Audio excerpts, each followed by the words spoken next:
अऊज़ुबिल्लाहि मिनश्शैतानिर्रजीम बिस्मिल्लाहिर्रहमानिर्रहीम। अस्सलामु अलैकुम रहमतुल्लाहि व बरकातुहू। आप तमाम दोस्तों को आपके अपने यूट्यूब चैनल हिकमत और कीमिया में खुश आमदीद। दोस्तों, आज भी बहुत काम की चीज़ बताने जा रहा हूँ। नुस्खे जात तो मैंने बहुत से बताए हैं, लेकिन अक्सर लोगों का मैसेज आ जाता है कि चीज़ों को मुदब्बर कैसे करना है। तो पहले भी मैंने एक वीडियो बनाई है कल, तो आज भी एक वीडियो बना रहा हूँ। आज सुहागा हो गया, पटकड़ी हो गई, संखिया हो गया और रस कपूर हो गया। तो आज इन चीज़ों को मुदब्बर करने का तरीका मैं आपको बताऊंगा। आपने गौर से सुनना है और इन चीज़ों को सीख लें, क्योंकि जब आप इन चीज़ों को इस्तेमाल करते हैं तो इनको पहले मुदब्बर करना पड़ता है।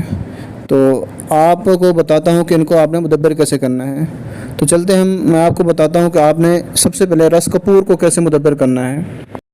रस कपूर को मुदब्बर करने का बहुत ही आसान तरीका है। रस कपूर को आपने क्या करना है, किसी भी कपड़े में आपने एक पोटली बना लेनी है और गाय का दूध लेना है और उसमें आपने इसको 12 घंटे पकाना है। 12 घंटे पकाने के बाद आपने इसको खुश्क कर लेना है। खुश्क करने के बाद आपने इसको महफूज कर लेना है। अब ये जो रस कपूर है ये मुदब्बर हो चुके हैं। जब भी आप दवाई बनाएं तो इस रस कपूर को इस्तेमाल करें। दूसरी चीज़ जो है वो है अबरक। अबरक के बारे में आपको बता दूं कि अबरक को आपने मुदब्बर कैसे करना है। इसका भी बिल्कुल आसान तरीका है। आपने अबरक को गर्म कर लेना है और लीमू का रस ले लेना है। गर्म करके लीमू के रस में आपने बुझाव देने हैं। 7 बार बुझाव देना है। बुझाव देने के बाद आपने 8वीं बार आपने लस्सी के अंदर बुझाव देना है, मतलब गर्म करके लस्सी के अंदर बुझाव देना है। उसके बाद आपने गर्म पानी से इसको धोकर खुश्क कर लेना है। अब ये जो अबरक है आपके पास खुश्क की हुई, ये आप मुदब्बर है, आप इसको किसी भी तरह इस्तेमाल कर सकते हैं दवाई के अंदर। तीसरी चीज़ है सुहागा। सुहागा को आपने मुदब्बर कैसे करना है। सुहागा को आपने पीस कर तेज़ आग पर, आग नीचे एक तवा रख दें आग के ऊपर और तेज़ आग कर देनी चाहिए। तवा बहुत गर्म हो जाए तो आपने सुहागा को पीस कर थोड़ा थोड़ा तवे के ऊपर डालते जाना है। तो जब डालते जाएंगे तो वो जो सुहागा होगा वो फूलता जाएगा। फूलते हुए सुहागे को आप इकट्ठा करते जाएँ।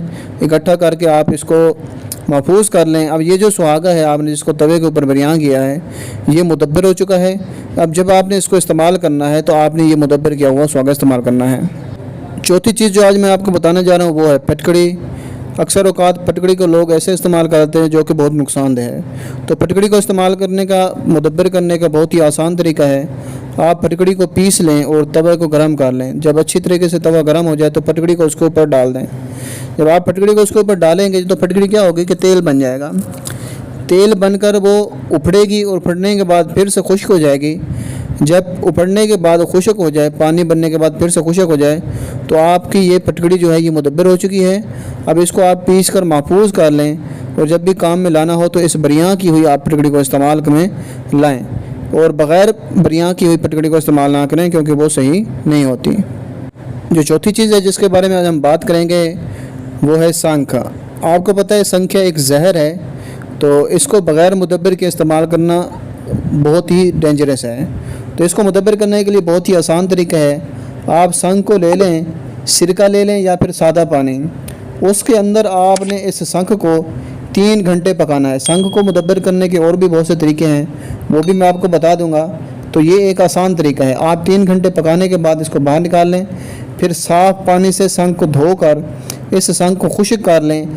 अब आप इस संख को दवाई के अंदर इस्तेमाल कर सकते हैं। अगर आप कीमिया के अंदर इस्तेमाल करना चाहते हैं तब भी आप इस तरीके से मुदब्बर करके इस्तेमाल में ला सकते हैं। छठी चीज़ जो आज मैं आपको बताने जा रहा हूँ वो है सदफ़। आपने सदफ़ कोडी को कैसे मुदब्बर करना है, ये भी बिल्कुल सेम तरीके से जैसे कि हमने संख को मुदब्बर करने का तरीका मैंने आपको बताया है, उसी तरीके से पहले आप इसको पानी के अंदर 3 घंटे तक पकाएं। उसके बाद साफ़ पानी से इसको धो लें। धोने के बाद इसको खुश्क कर लें। खुश्क करने के बाद आप इसको इस्तेमाल कर सकते हैं। सिरके में भी आप इसको गर्म करके मतलब पका सकते हैं और पानी में भी पका सकते हैं।